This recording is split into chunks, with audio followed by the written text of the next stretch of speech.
All right, got a great show for you here today, so let's get into it. The Timberwolves take on the Magic, 7 o'clock Eastern tip-off on Friday, March 11th, 2022. Happy Friday to you. The weekend's finally here. Minnesota's -6 with the total at 233. I'm 4-0. My last 4 board member tier package bets on brockpage.com. And the link for today's board member tier package bet is in the description section below. $1,000 bettors are up over $3,600 during that span. And I'll give you a little bit more info about all of that later in the video. Now, the Red Hot Timberwolves won their last 6 straight. They also went 80% against the number in their last 10. Minnesota's currently scoring more points per contest on average on the road than any other team in the NBA. And most of that is thanks to Karl Anthony Towns, who's scoring 24.5 points per contest. He's also drilling nearly 41% of his 3 balls. And speaking of 3-pointers, Minnesota's in the top 10 in offensive 3-point percentage on the road. Meanwhile, for Orlando on the other side, they're amongst the worst teams in the NBA in defending the 3-ball themselves. They're in the bottom 3 in defensive 3-point percentage at home. And they're actually winning just 23% of their contests at the Amway Center. And aside from some significant defensive issues, the Magic finds themselves averaging only 103 points a game in front of their home fans. Now, injury-wise, Bull is still out indefinitely for Orlando. Meanwhile, for Minnesota, a handful of guys may be inactive here tonight for them. Prince, Vanderbilt, McLaughlin, and Edwards, they are all questionable to play. Now, Minnesota's 26-7 to the over when traveling this year. That's good for nearly 80% in that category. Meanwhile, Orlando saw overs recently with the likes of Indiana, Atlanta, and Denver. They also went 60% to the under. They went 60% to the over, in their last 10 meetings with Minnesota. I'm going to lean toward the T-Wolves -7 in the over 233. Next matchup, it is going to be Pistons versus the Celtics, 7:30 p.m. East. Boston's -14 with the total at 216. And even though this is an absurdly large number, the Celtics should be able to cash a few tickets here tonight, in my opinion. They've lost only 2 games since January 28th, and they're winning nearly 70% of their contests at the Garden. Jason Tatum's been a big part of that. He's scoring over 26.5 points a night, along with 8 rebounds and 4 assists. When it comes to defensive play in this one, the Celtics play arguably the toughest defense in the association. They're allowing only 103 points a game in the Garden, and they're leading the league in defensive field goal percentage. Now, they're taking on a Detroit team who's amongst the worst in the NBA in shooting from the field. Detroit's in the bottom 3 in offensive field goal percentage, and they're scoring only 102 points a game on the road. Meanwhile, defensively on the other end of the court, they're dead last in guarding the 3-pointer. Now, injury-wise, Magruder, Jackson, Diallo, Stewart, Hayes, and Smith, they're all out for Detroit. Meanwhile, for Boston, on the other side of things, Nesmith is still out for them. When it comes to the total in this one, Boston saw unders recently with the likes of Charlotte and Atlanta. They're also 19-15 to the under on their home court. Meanwhile, Detroit, on the other side of things, saw their last 4 straight all fall under the posted total themselves. They're also averaging only 106 points a game in their last 10 meetings with Boston. I'm going to lean toward the Celtics -14 and the under 216. Next game, it is going to be Clippers versus the Hawks, 7:30 p.m. East. Atlanta's -6 with a total at 228.5. And even though the Hawks have been up and down here this year, they're still playing some pretty good basketball in the State Farm Arena. They're 19-13 straight up at home this year. They're actually scoring a whole bunch of points in that building. Matter of fact, Atlanta's leading the entire NBA in shooting the 3-ball at home. And in addition to that, they're also in the top 3 in home offensive points per game. And of course, no real surprise here. Trae Young's been a massive contributor to both of those stats I just mentioned. He's scoring over 27.5 points a game. Of course, he's doing a nice job, shooting the three ball as well. Now, when it comes to defensive play in this one, the Hawks are actually in the top 3 in defensive rebounding at home. They're taking on a Clipper team who has a losing record on the road this season, and they're scoring only 105 points a game when traveling, certainly struggling with the ball in their hands away from home. The Clippers are also still going to work without Covington, Powell, and Preston. When it comes to the total in this one, the Clippers saw overs recently with the likes of Washington and the Lakers. They're also 60% to the over in their last 10 meetings with Atlanta, so if you're into historical trends, you certainly want to think about that one there. Meanwhile, the Hawks on the other side of things, they've gone 19-13 to the over as the official home team. I'm going to lean toward Atlanta -6 in the over 228.5. Next matchup, it is going to be Knicks versus the Grizzlies, 8 p.m. East. Memphis is -9.5, totals 230. Now, Memphis has a .700 win percentage at home this season, and they're leading the league in offensive rebounding. Ja Morant's grabbing nearly 6 boards a game and also scores 27.5 points a night. And speaking of points, the Grizzlies are in the top 3 in home scoring. They're taking on a Knicks team who certainly isn't built for a track meet. These guys are amongst the worst in the East in shooting from the field. And they're also averaging, not a lot of points. They're averaging only 105 points a game this season. Now, they're also going to work without Grimes, Noel, and possibly Toppin. When it comes to the number in this one, New York saw unders recently with the likes of Dallas, Clippers, and Portland. They're also averaging just 104 points a game in their last 10 meetings with the Grizzlies. Meanwhile, Memphis, on the other side of things, they saw 5 out of their last 7 outings fall under the line themselves. I'm going to lean toward Memphis -9.5 and the under 230.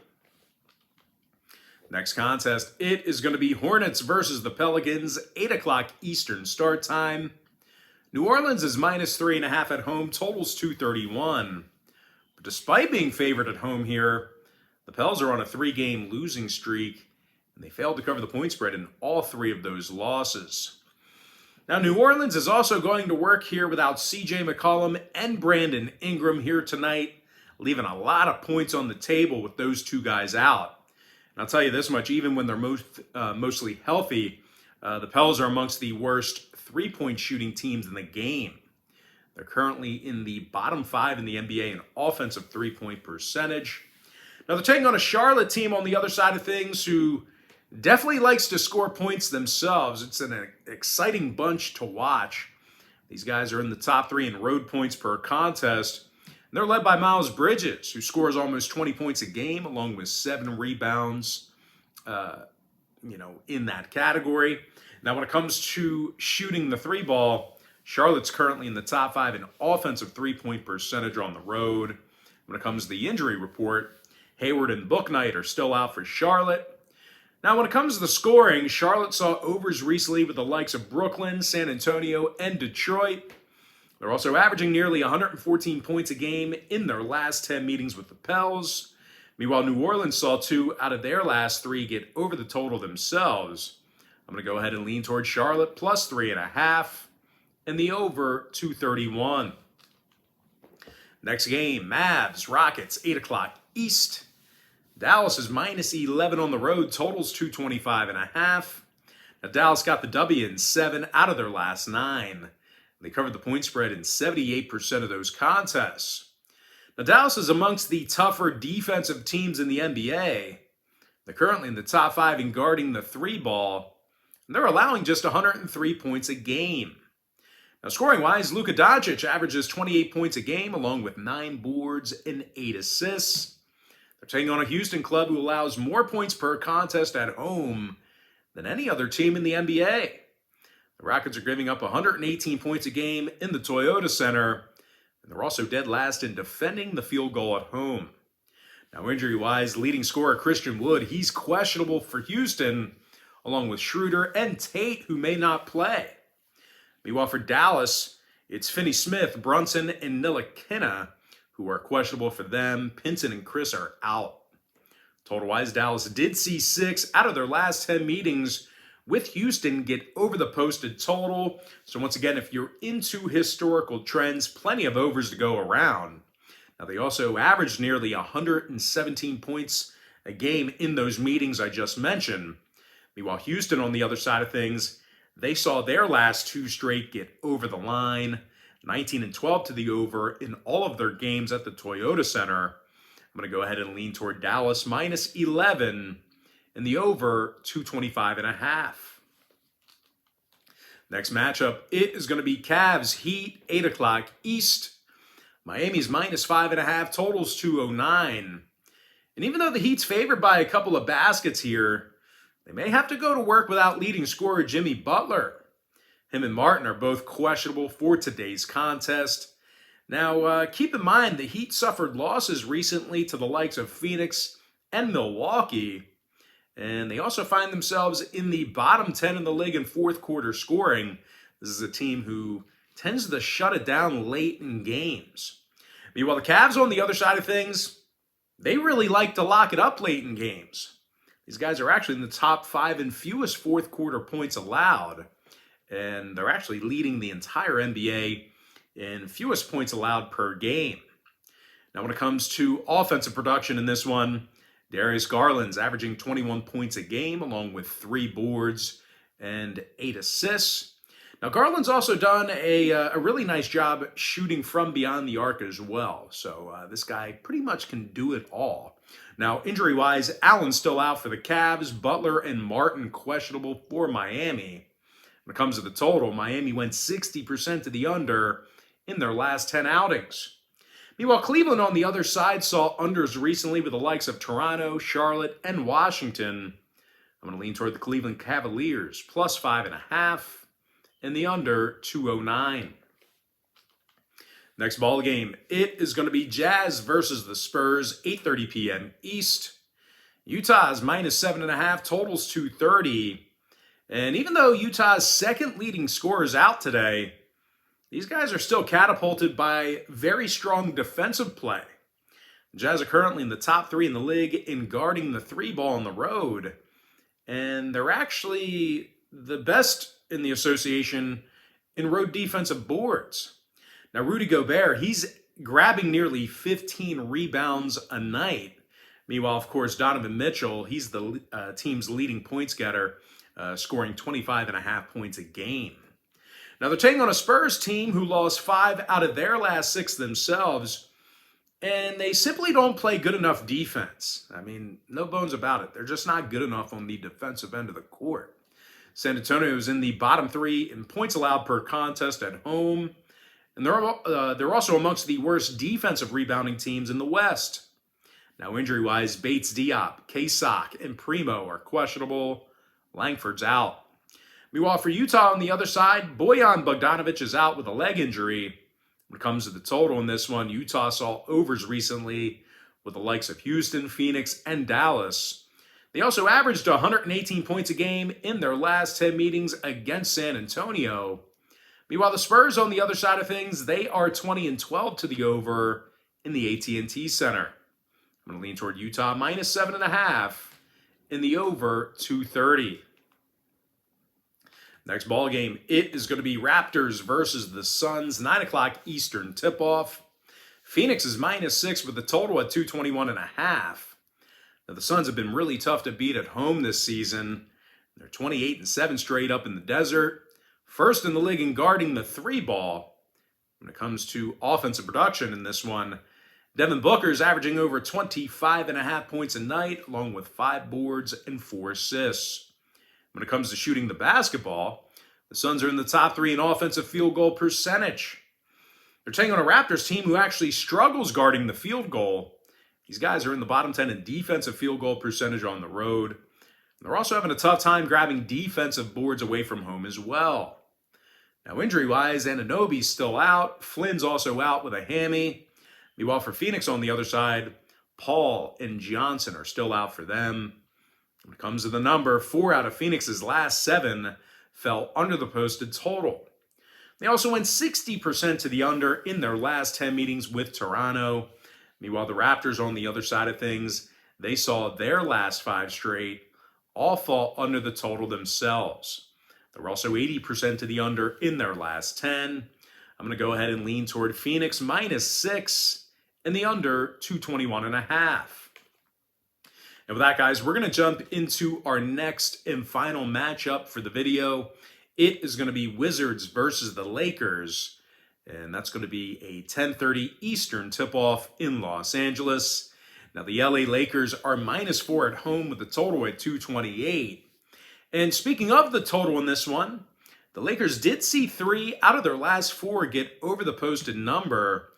Those were overs against the likes of Houston, Golden State, and the Clippers. Now, the Lakers are also 19-16 to the over in front of their home crowd this season.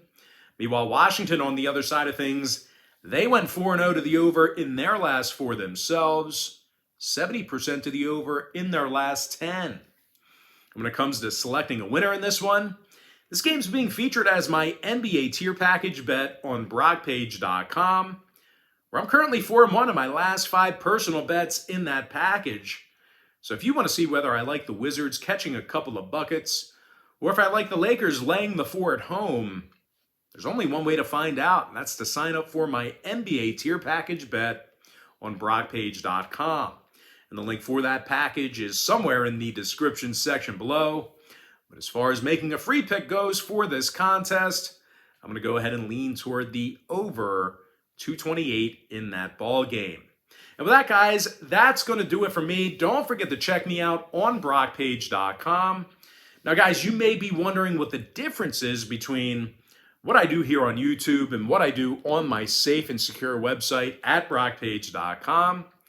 Well, what I do here on YouTube is I'll handicap the entire slate of games in any given sport, side and total. And what I do on my website is, well, I actually share with you which one of these free YouTube picks on my channel that I'm actually betting on personally. Now, guys, we have a bunch of different packages on that website, beginning at just $1.99. We also have over 860 members who are signed up and active on that website right now. And if you want to see my current personal bet record, you can do that for free right now by just going to the homepage at BrockPage.com. And just remember, guys, if you sign up for a membership here today on that page, you're going to get access to that content all the way through the end of March.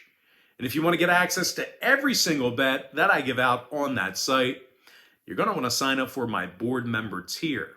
And once again, guys, we're hitting at 4-0 in our last 4 board member tier package bets. But most importantly, guys, got to thank you for joining me right here on YouTube. Really hope you enjoyed all this great free content, all this great free information. And with that said, guys, happy Friday to you. Best of luck to you, and I look forward to seeing you later on today on my website at BrockPage.com.